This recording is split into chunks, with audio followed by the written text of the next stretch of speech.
One of the things that used to drive me crazy when I was younger was when people would say, just be yourself. Just be yourself. What does that mean, really? I'm in my 40s. I know I don't look it. I know I look very, very young. But I think it's only kind of just now that I've started to kind of know who I am. And I like who I am. And I think kind of one of the things I want you to leave this session is kind of just knowing that who you are is absolutely fine. You don't have to pretend to be anyone else. We all have a voice. We all have perspectives. We all have things that we want to share, and we should share. And hopefully, kind of some of the tips that I will share during this session together today will just kind of give you a lot of encouragement and confidence to just share that. So, over the next kind of 30 minutes or so, we're going to go on a bit of a journey where we're going to talk about four crucial skills that I hope will kind of serve you, irrespective of where you are. We'll be talking about finding and using your real voice, building meaningful connections, communicating professionally, and also how to navigate things in this AI and enhanced world of communication that we're in. So if we start with the foundation, which is your voice. For me, the voice really is the very essence of who you are. This essence that will go with you as you start each and every chapter of your life. Things may change along the way, but the essence of who you are doesn't. So, what do we mean by your voice? It really isn't about copying someone else's style or personality, which, if we're to be honest, we can only do for so long and it's so tiring. Plus, all of us can spot someone who's fake from miles away. Your voice reflects who you are without pretense or deceit. It's who people say you are based on your actions and your words. It's who your friends and family members say you are. It's what you believe in. It's how you choose to engage with the world. And it's who you are if life was not interrupted. I love that saying. It's who you are uninterrupted by life. So if you kind of think about, in the world that we're living, where we have kind of all these influencers and we have social media where we get to know people a lot more now. If you think about kind of your favorite influencer, your favorite musician, an older family member, or even kind of a teacher and a kind of colleague who's really kind of connected with you, who's really gets you, who you feel gets you and you get that and you get them. What makes them so compelling isn't the fact that they're perfect. It's the fact that they are truly themselves and they're not afraid to show it. My favorite influencer at the moment is Tracy Ellis Ross. So she's an American actress, daughter of Diana Ross. She's messy, she's goofy, she's serious, she's fun. But what makes her stand out for me is that she's consistent about who she is and she's proud of it. So being you and using your real voice will always set you apart. It comes into play everywhere, but even without you knowing it, doing interviews at universities, in friendships, even in disagreements. Because when you speak from a place of true conviction and self knowledge, people know they can feel it automatically. They may not agree with you, but at least they will never call you fake or inauthentic. Your voice becomes your brand, your competitive advantage. And it also kind of helps guide you when making decisions. It's what makes you memorable in a world full of people who are, to be honest, are trying to be someone else. And this is something that you should be proud of and you should really own it because there really isn't anyone else like you. There isn't anyone else like me. There may be people who try to be like me, but there isn't anyone at all. So how do you actually find this voice? And for me, there were a number of ways I did it, but it really started with kind of understanding three key things: my values, my strengths, and my interests. Values, as you know, are non-negotiables. What matters to you the most? Is it fairness? Is it creativity? Is it helping others? Is it a sense of adventure and fun? These are the things that, as you know, they don't change wherever you are in the classroom or workplace or if you're out and about. Strengths, as you know, are things that you're naturally good at.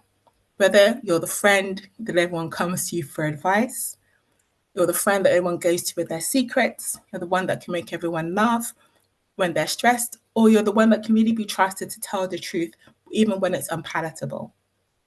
The interests are things that genuinely excite you, not the things that you think should excite you, but what actually does. those who know me know that I am excited by shopping and fashion. And like I said, it doesn't have to be amazing, it doesn't have to be professional, but it's me, and I'm proud of it. So one of the things that I did in order to kind of find my voice was I got a pen and paper, good old pen and paper, or if you want to do this with me, you can also use your phone. And I was asked a sentence. It was like, and the sentence was, "I am someone who," and I was told, "Don't overthink it. Just write down what feels really true to you. I am someone who," and I started, and I was like, I am someone who wants to make a difference in the world, for example. And then it was like, why is this important to you? Why? And I kept on kind of answering that question, followed, and for each question, so each answer that I wrote down, I followed with a question. Why? And if anybody chooses to do this, I 100% encourage you. And even if you don't want to do it, I think it's important to ask yourself a question: why don't you want to do it? And again, write that question, write the answer down. And again, keep on going, keep on going, keep on going. Because by doing that, you strip away all the things that are around you and you get to the core of who you really are and the things that drive you and the things that interest you. For example, you may kind of say, I am someone who stands up for what is right. I'm someone who finds solutions. I'm someone who brings people together. Whatever it is that you've written, lean into it, own it. Don't try to dismiss it because you don't think it sounds professional or serious. I really do encourage you to if you haven't already, kind of lean into this exercise of self-reflection, because it really does help understand what makes you you. So I'm going to kind of speak briefly about my faith. So there was a time when, like I said, I didn't know who I was or what my voice was, or I wasn't happy with who I am. And one day I looked in the mirror, and this thought came to me, and I was like, I am made in the image of God, and God makes no mistakes. So therefore, He's made no mistakes with me. So He's given me a voice. He's given me thoughts. He's given me ideas. And as we know, kind of God doesn't make mistakes. So why am I judging myself? I'm more than enough. I may not be everybody's cup of tea, and that's okay. And for me, kind of doing this exercise of kind of writing down, I am someone who, really finding out what that is, and also coming to accept that the way that I am is absolutely fine, has really become my inner compass and has helped me find my voice. As I really genuinely want to help people and find solutions. My tone of voice is one of authenticity. And it came about from being someone who was often at a party and no one would speak to. And I hated that feeling. And I was like, therefore, I am going to be that person who will actively go out of my way to seek people who are kind of at the edges, who's not talking to anyone, and try to find a way to bring them in.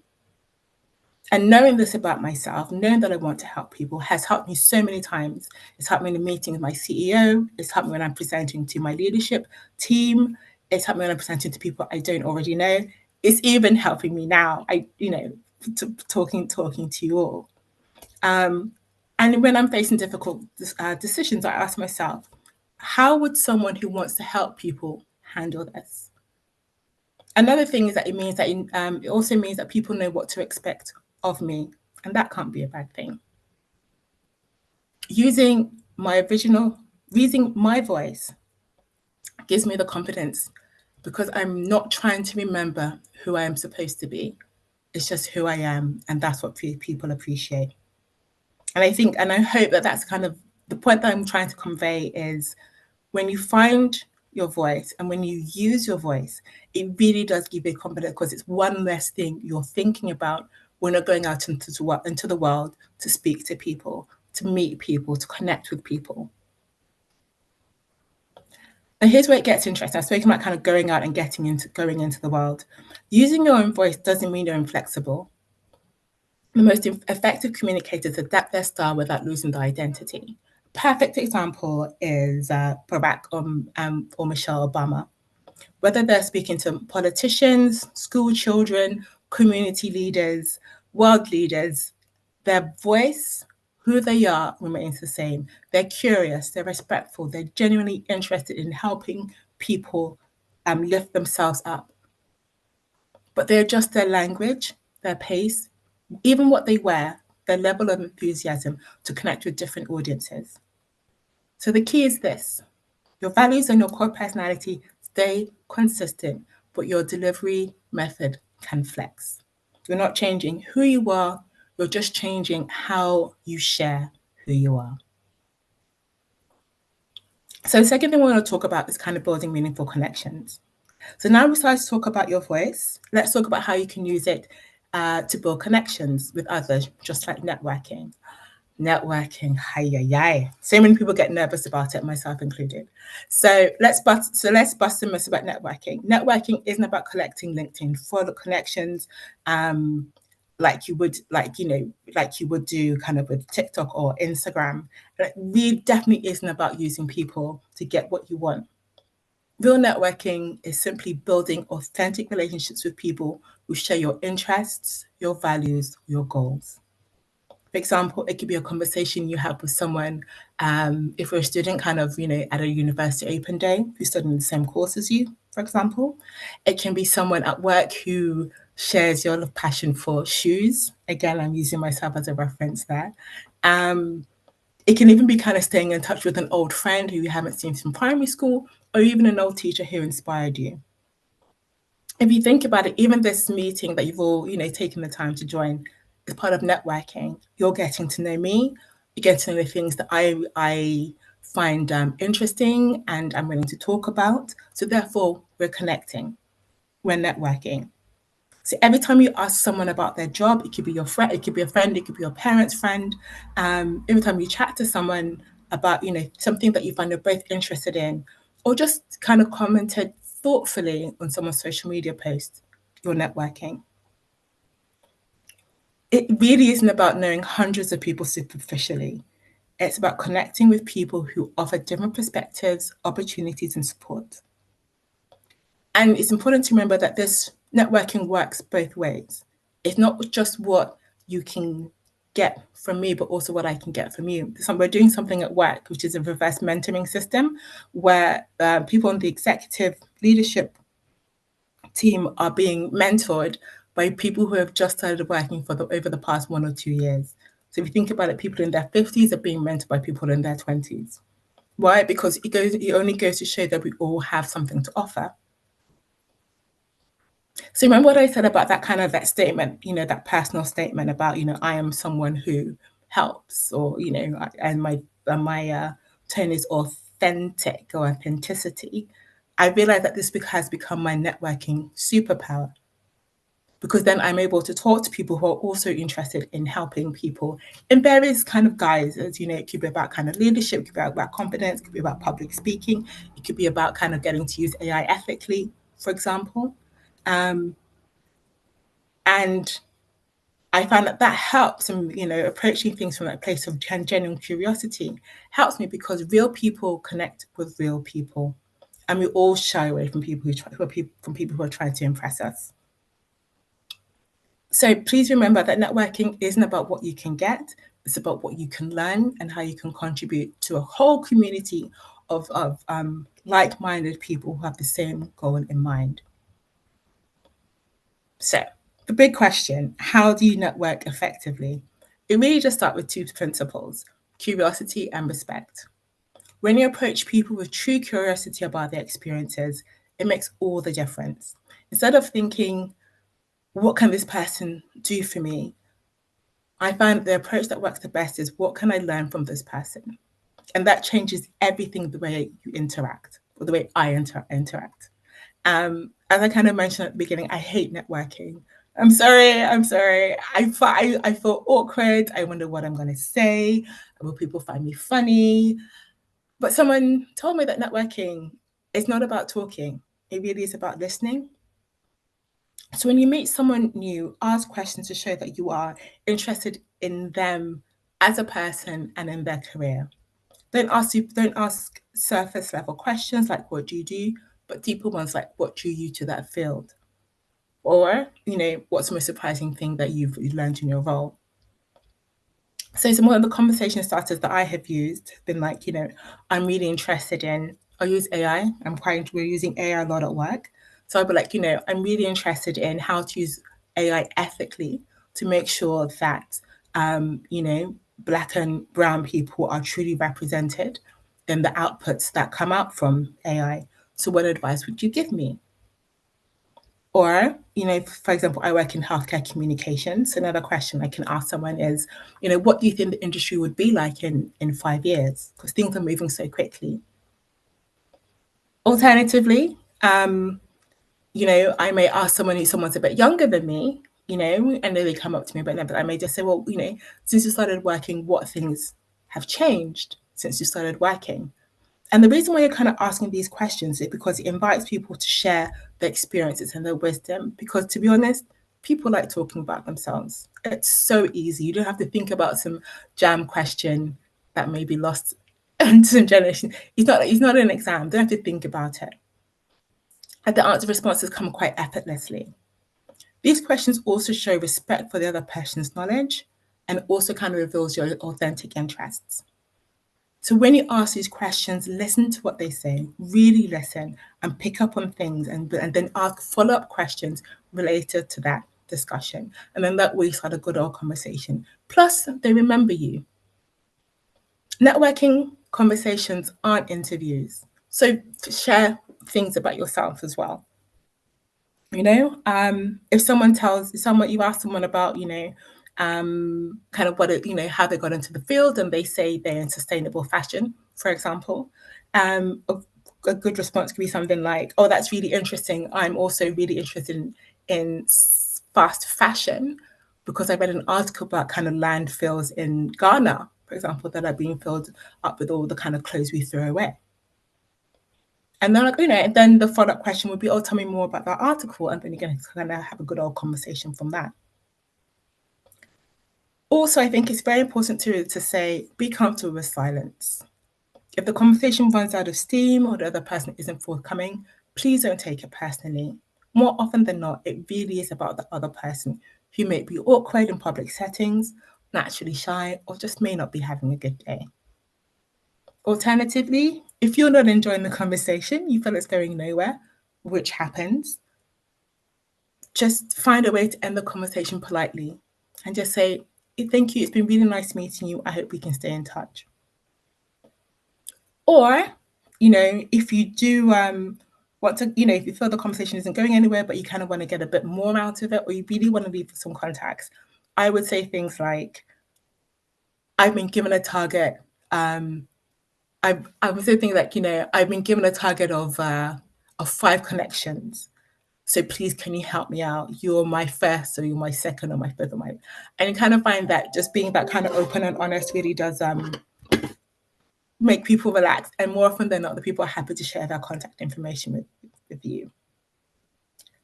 When sharing, so when people are happy to give you their contact information, do ask them their preferred channel of communication. Is it email? Is it a call? Is it WhatsApp? Or is it LinkedIn? Personally, I prefer email. I may give you, I'm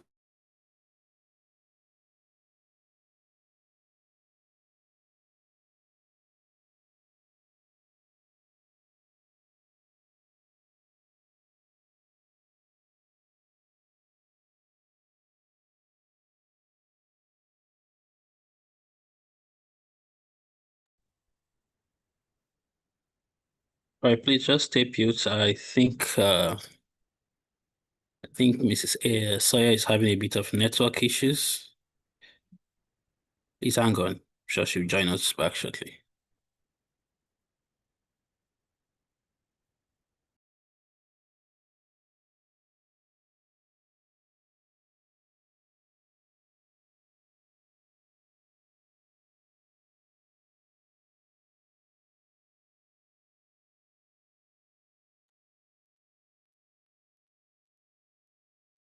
All right, so while we're waiting for her to come back, sure she's having some network issues.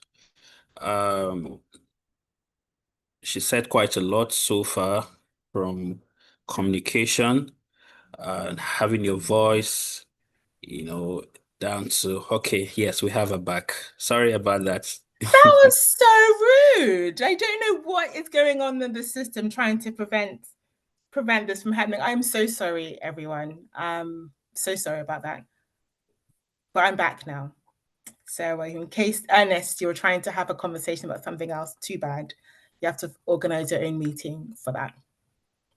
Um, so I think where was I? I think I was talking about connections.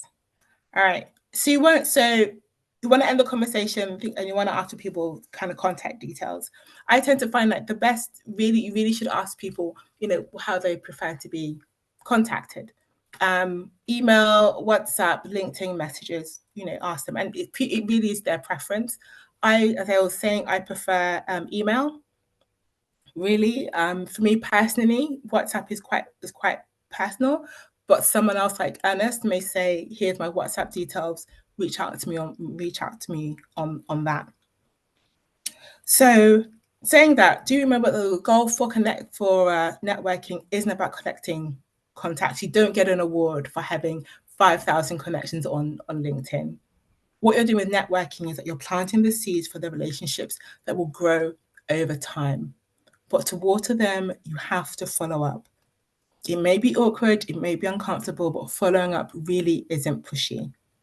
It's professional, and it also really shows that you value the connection and the discussion and the time that they set aside to talk to you and talk to you about the things that they like and they care about. And people respond well when they feel and they think and they know that, they are being valued. So send a brief message within kind of 24, 48 hours. Even better if you can reference something specific from your conversation, like, thank you so much for telling me about how you transitioned from, I don't know, medicine to journalism, for example. Really got me thinking about your own career path. If you find it's a bit tricky to kind of remember everything, as you've ended a conversation with someone, quickly write it down or put it in your phone, just so when you're reaching out to them again, you kind of have that to mind. Also, stay in touch occasionally, share articles that you find interesting and say, I think you might find this interesting. What do you think? If you do follow them on LinkedIn, obviously congratulate them on their achievements, like their message on social media, or just simply send them a message, say, since we last spoke, I have gone on to York University, or I've joined this club, or, what do you think of that? Obviously, be mindful of time, but what you're really doing is that you're keeping yourself top of mind for them so that when it comes to a point when you really genuinely do need their advice or their support, it's not awkward because you've already built up that rapport with them. Networking really is a long-term game. So we've spoken about your voice, we've spoken about networking skills, how do you expand them into the professional setting? And this involves everything from emails to phone calls to social media and face-to-face interactions. And as I said at the beginning, or kind of when I prepared this, I thought of this with young students in mind. And I have to say that, many students have developed their communication skills at a really unique time in history, growing up with WhatsApp, social media, and then experienced lockdown during, some of the most formative social years. And so because of this, it's kind of created some amazing, amazing kind of strengths that has really kind of pushed kind of communication and creativity forward. But let's be honest, it has also introduced some specific challenges. So I must say that the generation of kind of students, you all, this amazing generation, amazing at visual and written communication. Some of the messages, short, snappy, witty, funny messages, 100, just 10 out of 10. Creating engaging content, expressing complex ideas through digital formats that blow my mind.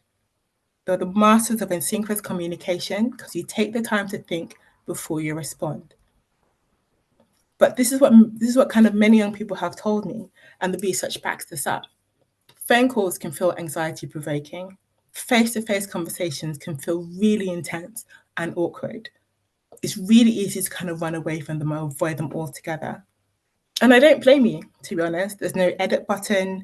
You can't kind of recall a conversation. You don't have time to kind of craft a perfect response. And you can't Google something midway through a conversation. It isn't a flaw. It's just, this is one of the things that are kind of naturally happens when you spend your formative years communicating differently. But the lockdown did amplify this. So just so you know that the skills that may have been lost, when you weren't able to have this kind of face-to-face awkward conversations, but also very kind of crucial when you're much younger, they can all be learned and you already have more of the tools that you recognize. So let's break down the communication channels you use professionally. Email communication. My tips. These are my tips, Anito's tips. Alice may have different tips, but these are my tips. So keep emails clear and purposeful. That subject line, really, really important. You should tell the recipient exactly what to expect. I receive at work of probably around, I send and receive probably anywhere between 150 to 300 messages and emails a day, constantly going back and forth. And I know that the people I interact with, my colleagues and my clients, are just as busy, if not more. So therefore, in my subject line, I invite specific things like kind requests to review, follow up to our meeting, so they know exactly what the email is about. And the body of the email, if you're kind of following up on, a contact you made during a networking event, for example, you can use the good old sandwich approach: context, request, next steps. We met at this event yesterday. That provides a context. I'd love to learn more about your internship program. If it's about work, for example, that's a request.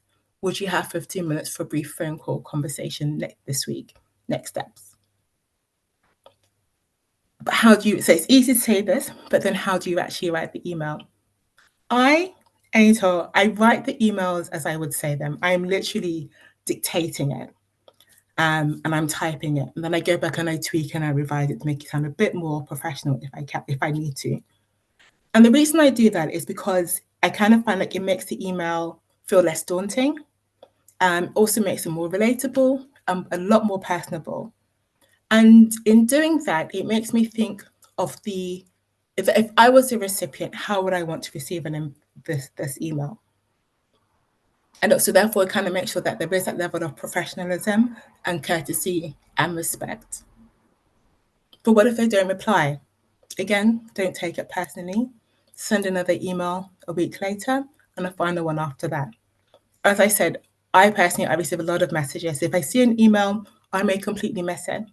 It must be at a very busy time or maybe in between meetings. But if you send me a follow-up email and another one, I'm like, oh, okay, let me quickly respond, and that's it. But what about phone calls? Can be very, as mentioned, can be very anxiety inducing. So for this, preparation is your friend. Before making any important phone call, write down 3 key points you want to cover and have a simple opening ready. Hi, my name is Anita. I'm calling about high flyers. Is now a good time to talk? And if they say it's not, it's fine. It generally could be just not a good time. So ask them when is a good time to call back. If that is also a bit too much, send them a message again saying, hi, it's Anita. I want to talk about high flyers. When is a good time for me to call you to talk about this? And they will respond. If you find making phone calls really awkward, let's start small and get some practice in. If you're going to get a takeaway, for example, somewhere quite close, try not to use the app, but actually go into the restaurant and order that way. Phone a family member instead of using text messaging, WhatsApp, for example, or ask kind of shop assistants for recommendations, or just be like, how are you? How's the day? How's business? Each interaction really does build confidence. And as for face-to-face interactions, remember that even small talk serves a purpose. It really is social warm-up, not just for you, but also for the person that you're interacting with. Easy conversation starters sound very obvious, but they really do work. How's the day going so far? How did you get here? Did you travel from far?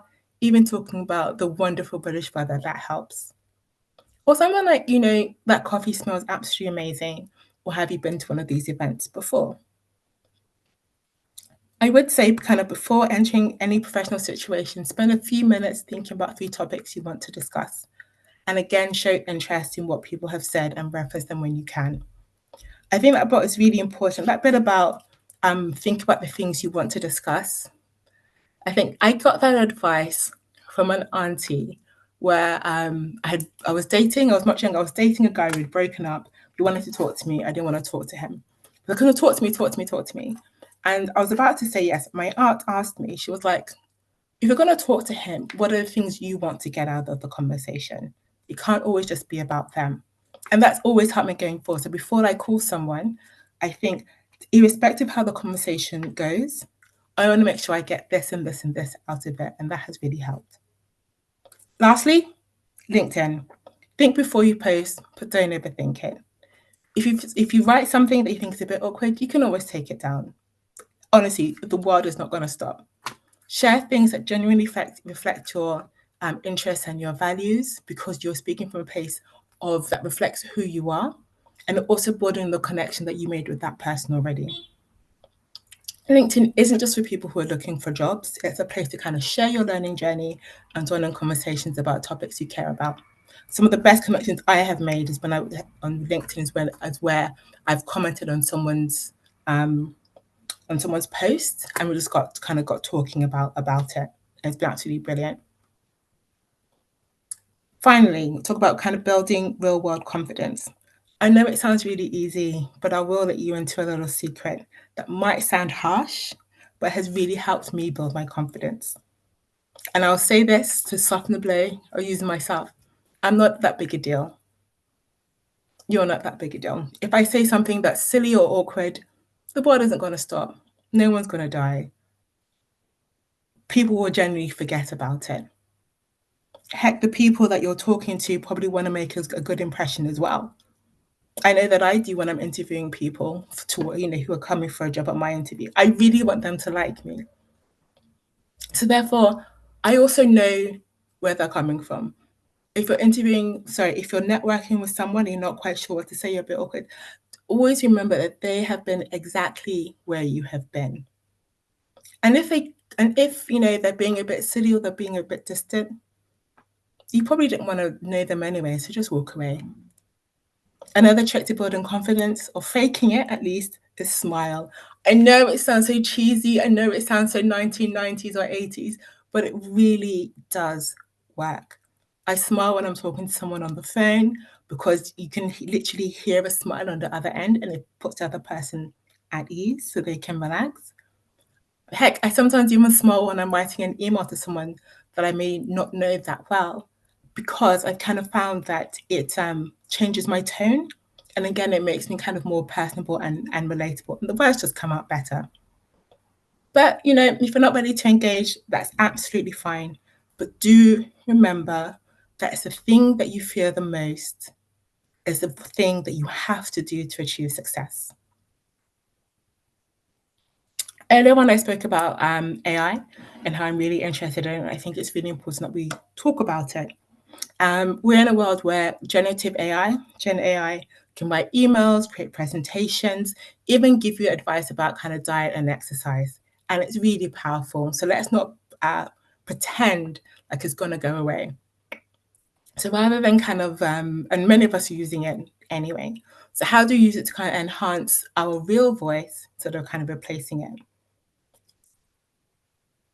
Well, I've already kind of mentioned, some of the good things that Gen AI can do, but what it can't do is replicate genuine human connection. Building bridges with communication really is about building human connection, building relationships, building showing real emotion as and when, and showing experience. And if you think about kind of some of the biggest influencers in social media, for example, they're huge because, they share bits about themselves. They give their perspectives based on their experiences and they invite people in. And that's not going to change.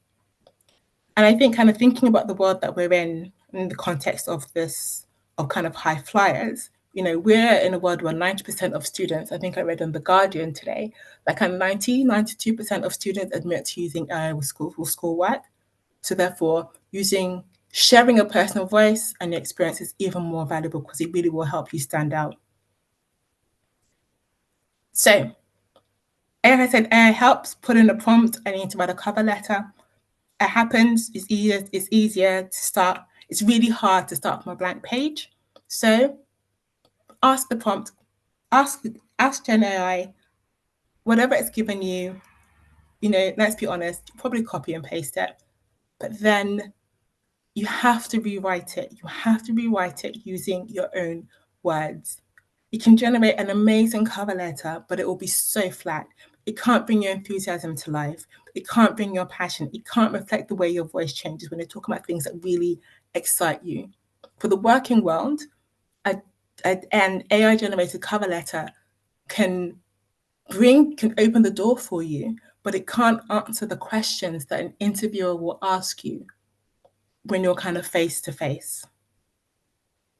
Another thing about Gen AI that I find really interesting is that while it can do many things, what it doesn't do, if you're honest about it, is that it doesn't make you a better person. It doesn't challenge you, it doesn't point out your errors, it doesn't give you advice on how to strengthen them. And we know that we all learn from our mistakes. People like me, when I'm connecting with people, when people reach out to me, I'm not just reading their words. If I wanted to read words, I can pick up a book. I'm really looking for your personality. I want to understand your thought process. I really want to understand what it is that interests you. I like to work with people that I get along with. So when I'm talking to someone who at a networking event or asking a question about my industry, I'm happy to give advice, but I'm also kind of thinking, is this the kind of person that I want to work with? And that is where your personality, that's where your voice comes out. As I said earlier on, relationships are so important. Communication, expressing yourself, being yourself helps build those genuine relationships. And relationships, as many of you know, can help get you out of sticky situations. It could be time, it can help you kind of get more time for an excitement and for an assignment, for example. It can kind of help. I know it's helped me with clients when things have gone a bit awry, but because I've taken the time to get to know them and they to know me, I've been able to smooth things over. So I know I'm at time. Apologies if I've gone a bit over. But I just wanted to just say, kind of bring it all together to say your voice without pretense or deceit is your superpower. Own it, use it, hone it. Use it to build real connections with people. Don't let the temporary discomfort of certain communication channels, be it face to face, be it phone calls, be it networking, think that you're not a good communicator. You really are. All you need is practice. And that's it. Any questions from me, Ernest? Thank you. Thank you. Hello, Mrs. Anita. Good evening, Laura. Hello, Sonia. How are you? I'm very well, thank you. It was really lovely listening to you. I mean, you had my attention all throughout, and I would say you said a lot of profound things. And before I start taking questions from the audience, I would ask some questions. So I think the parts about networking particularly spoke to me because it's not my strength. I'm actually an introvert, but I would say growing up, I've been put in spots where I've had to just communicate with leadership and all of that. So, yeah, and sometimes it feels like pretense because I don't really like to speak. I don't like to be in public, but I just do it anyways. And I've had people come to me for tips. I'm like, I'm struggling. I get anxious before I step out. I don't really like being in front of people. But I think I've been able to like manage that well. But I still struggle with networking because and I don't think I'm the only one because people go to gatherings, okay, they see people they like, mentors, oh, I really like this person or like this person to be a mentor to me, exchange contacts or follow them on social platforms, and that is it. So I was going to ask for tips, but you already addressed that when you give very practical tips on what to do. And I think sometimes people do not want to bother people, but you've shared some tips that are quite sort of like following them on social media, LinkedIn, for instance, making yourself present, let them know, oh, this person is here by probably congratulating them on their achievements, sending messages like, okay, this is the latest with me without necessarily asking a favor. And somehow you're just there in their minds. So I would like to ask, how do you network without coming off as desperate? Because I think there might be a thin line. Of course, you're trying to get something, and you said Yeah. something very profound as well. Networking is not just about what you can get, what you have to offer. So in the process, how do you not come off as desperate?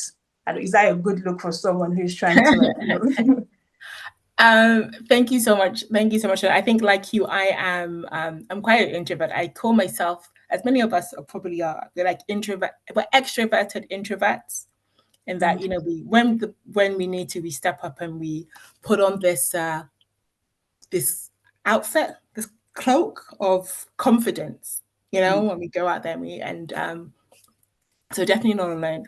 I would say the thing about kind of not coming across as being desperate is you have to remember that the people at these events who have been invited to networking events, we know why we're there. We know why we're here. We know that we are here to network. We know that people will come up to us, people who are super confident, people who are shy, people who just are very direct and want to sell something. So we know. And we are all kind of prepared. So I would say ambivert. I like that. I would say, as I think I said, the thing that you fear the most is the thing you have to do. So just ask the question, shoot your shot, as it were. You know, the most that would happen, someone would say, don't speak to me right now. I can't speak right now. I'll come again later, and that's absolutely fine. The most thing you to say is kind of to say, contact me, reach me later, or they may direct you to someone else. And honestly, it really is practice. I wish I could say there was this magic wand and say this thing, or don't look at somebody in the eye or buy them a drink. No, it really is just practice. So, and if you feel you're coming across a bit desperate, try to figure out what is it that's fueling that. Is it that you're afraid of? Is it that you need a job? Which, to be honest, is quite, if that's what it is, be honest and just go up to the person to say, I'm really sorry, I don't mean to come across as desperate, but I need a job. We're all human, we're all people. As I said, we've all been exactly where you are. So just shoot your shot. And sometimes desperation can open doors. So don't be afraid, don't be ashamed, just do it. All right. Thank you very much for that beautiful answer. So if you're like me, you overthink things, you don't want to bother people, it's okay to be desperate too. I would say, Sonia, overthinking, where has that got you? Where has that got anybody? Nowhere. Nowhere. It's like I Yeah. had this thing, right? I was like, I don't really cry anymore because I remember when I was younger, I'd cry, cry, cry, cry. I think when I left home, cry, cry, cry, cry, cry. That cry that you sleep and you wake up and you're still crying. And I was like, nothing has changed. Nothing has changed. Yeah. So don't overthink it. Just do it and move on. Yeah. Life's too short. Thank you very much. So please, if anyone here has questions for Miss Zeniton, please kindly raise your hand so you can get called, or put your questions in the chat room if you feel too shy.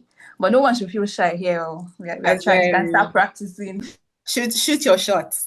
There's a question: if you can't work with someone, how do you say it without sounding rude? It all depends on why you can't work with them. If it is that it all depends. If it is that they're incompetent, for example, for me, I would identify that as a training need, and then I would speak to the person's manager. And they'll say something like, at the moment, I feel that they need a lot more support than me or my team are willing to give. So, perhaps you maybe were better kind of putting them onto a team where it's not as busy, it's quieter, they can get the attention that they need. If it is because the person is rude, um, I think I kind of would have the conversation with them, but I would say something like, I don't know if you know, but when you say this and this and this, it comes across as being a bit rude. I'm sure it's not your intention, but I just want you to know. Um, or you can say things like, when you said this, it made a few people on the team feel a bit bad. So maybe there's a way that you can kind of moderate your questions or your approach. It would be highly appreciated. And then I do tell HR as well to say I've had this conversation or the person's manager, just so you know. And then that kind of shows that you're on your way to you tried to be as engaging and warm as possible. And then if things need to escalate, at least you've broached topics. And then if it's because the person is smells, I mean, you can't work with someone. There's so many reasons. There's so many reasons why. But I hope that helps. Ambivert. I like that. I'm going to use that word. Sonny, we're ambiverts. Yes. So I don't know, do we have more questions? Because I do have more questions to ask. So from, okay, Tim Tucker says, thanks a lot. So yes, on communication, I want to ask you a personal question. Would you say at any point in your life, poor communication cost you an opportunity and you just wish, oh, I wish I had done this differently, or you never had the experience? Of course, I have. Of course, poor communication. I think for me, two things. One is means I was in a meeting. I wanted to say my thoughts. I wanted to. I could put my hand up, but I thought that I thought my experience would speak for me, or my manager would speak for me, but they didn't. It didn't, and because I thought that I didn't want to come across as being pushy, it went to someone else.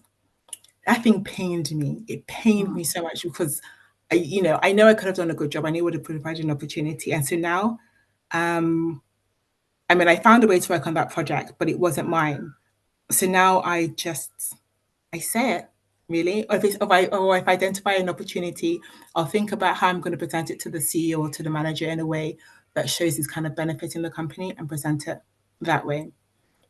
I think poor communication, I think has impacted me probably with the clients because sometimes I can be quite direct, really. I don't mean to be, but I am.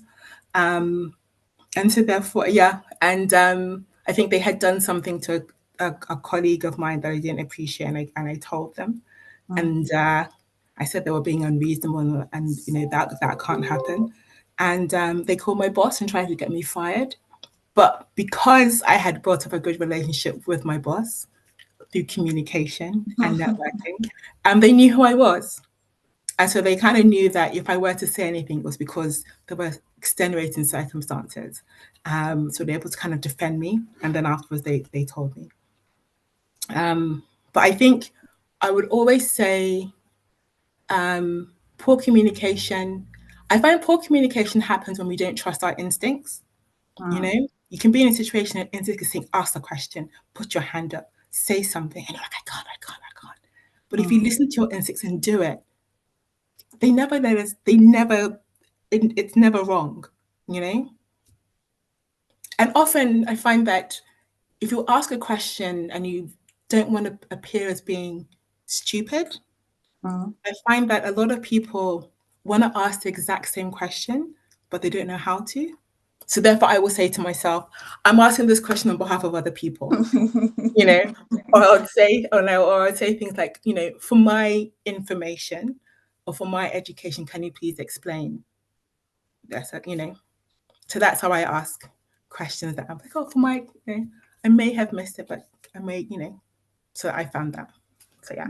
Thank you very much for that. Maybe I'll adopt that method. I'm Do asking adopt on it. behalf of others who cannot speak of advocates. Exactly. Mouthpiece. Yeah, thank you very much. So one final question before I hand over to Mr. Ernest. So yes, there are people, there are introverts, but then there are introverts who are confident. They speak when they have to speak. They don't like attention, but when they have to speak, they speak. But then there are people who are just timid. And so for people like that who feel invisible, unheard, in a group setting, what's one step they can take to not always be that person, to be heard, to be seen? Um, I would. Okay, so if it's a virtual meeting, for example, like this, use the chat. You know, put it in the chat. Um, if it's like a face-to-face meeting, you can either send an email immediately after to kind of share your thoughts. You can, I can see you can write on a piece of paper and pass it and slip it as a, yeah, you can write on a piece of paper and ask that it be given to the person presenting, for example. Mm. Or you can ask someone that your friends with to ask them on your behalf, really. But I do think it works both ways. I do think it is important for people who are leading meetings and organizing meetings and things to be mindful of those people, and so to make sure that there are ways that people can communicate, such as making sure Mm. there's a chat, making sure that either there are question cards or sharing an email to say if you have any questions, which I should do. If you have any questions, email me and we can take it further. Thank you. Yes, I believe it goes both ways too. Inclusion, considering those people who are timid, would also encourage them to share their thoughts more. So thank you very much, Ma. There's one question in the chat room.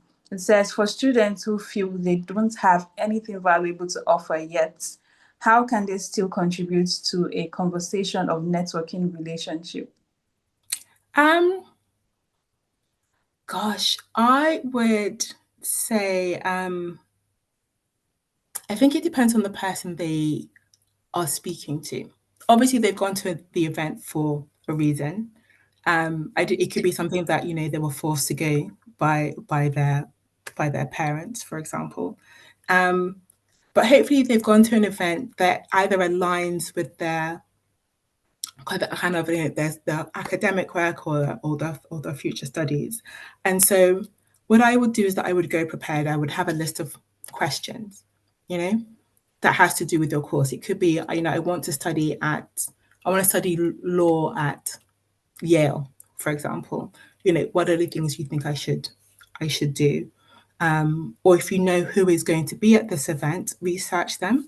And it can be something like, I see that you follow football, you know, and England and Spain are playing. Who do you think is going to win? Or just something, but always I think you can kind of go prepared with some questions and you can kind of fake it, you know? So just stick to your script of questions and ask. And I think people who feel they don't have anything of value to offer, I would say that that really isn't true. When I was preparing for this, I asked a number of younger people who were probably anywhere between kind of 15 to 19 for their thoughts. And they were really insightful, you know? They were really insightful. So I would just say everybody does have something to offer. It's just they feel like they don't have the voice to say it. So practice using the voice, practice speaking, um, and just come prepared with questions. Right. Thank you. I hope Mrs. Denison was able to answer your question, dear asker. So thank you very much for this beautiful, beautiful session. I really learned a lot. I'm glad to be here. And that brings me to the end of the Q&A session, or that brings us to the end of the Q&A session. I'll be handing back over to Mr. Ernest.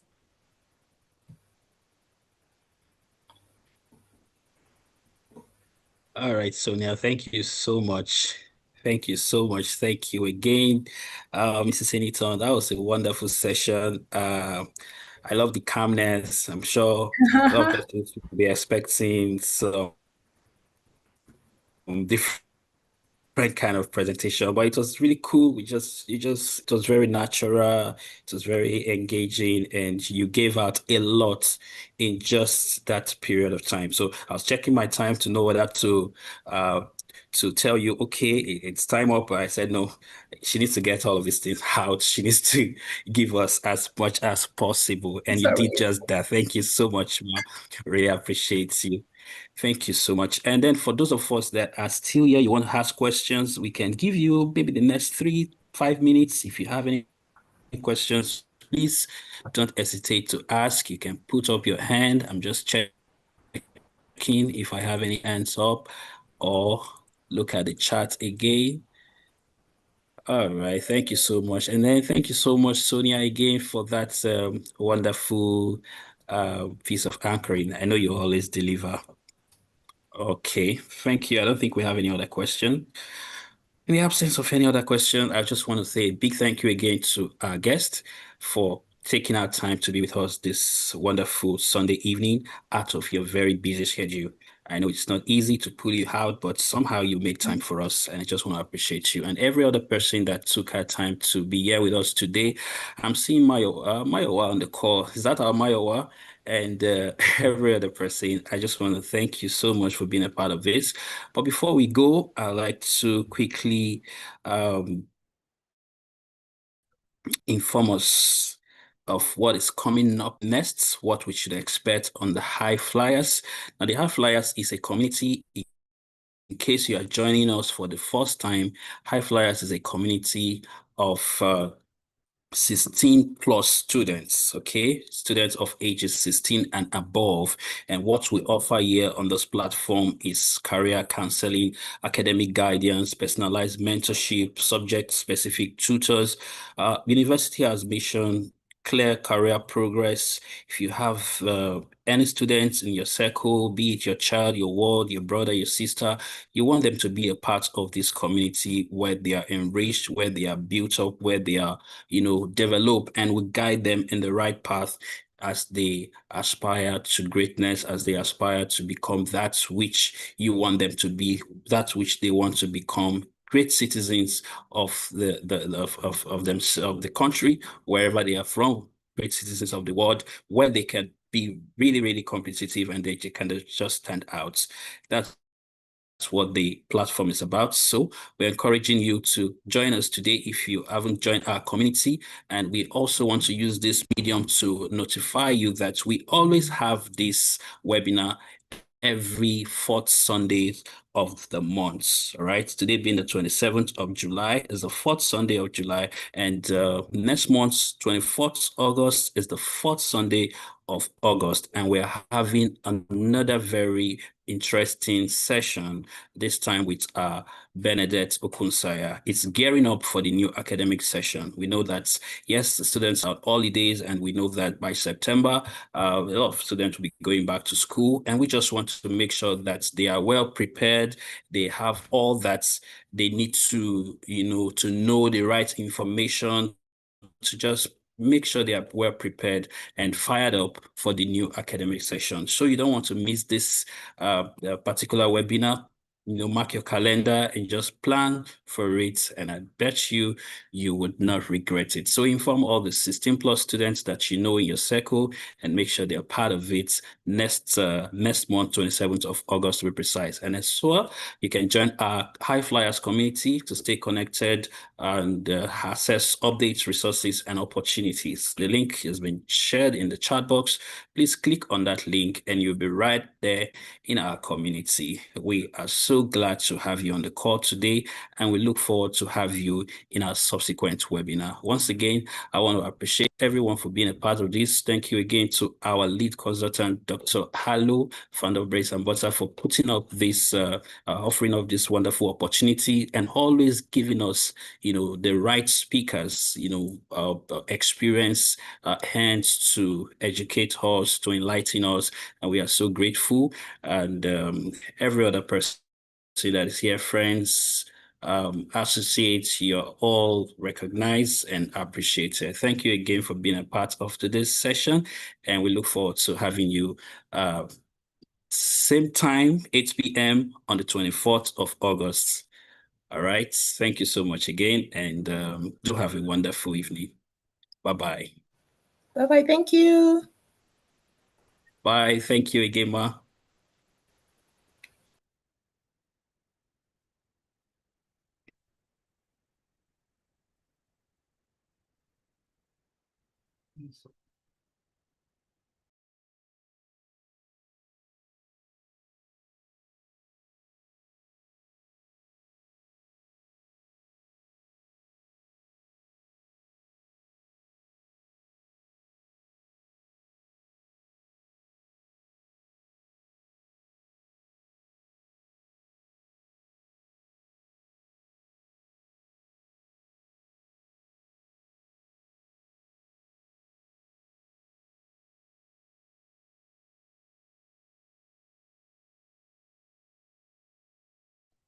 Hello, Timmy Tokwe. Thank you for joining us.